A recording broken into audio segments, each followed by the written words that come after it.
আসসালামু আলাইকুম। ফেসবুক ভাই বন্ধুরা কেমন আছেন সবাই?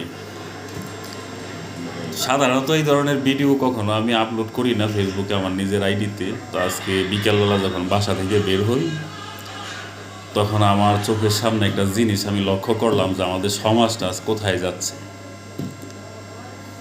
তো যাই হোক, কথাটা বলার আগে একটা কথা বলি যে জ্ঞানী লোককে এক লোক জিজ্ঞেস করছিল যে দুনিয়াতে কোন তিন জিনিসের গ্যারান্টি নাই। তখন ওই লোক বলছিল যে নদীর পরের বাড়ি, আর ব্রেক ফেল গাড়ি, বেপরদা নারী।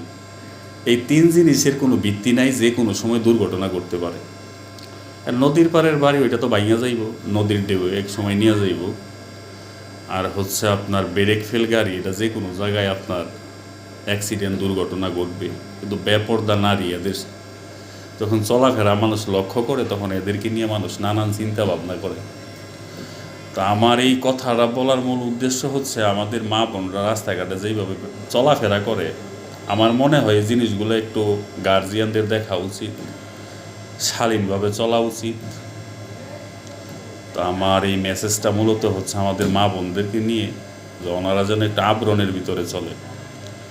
আর আমার এই কথা যদি কোনো ভুলভ্রান্তি হয়, সবাই ক্ষমা সুন্দর দৃষ্টিতে দেখবেন।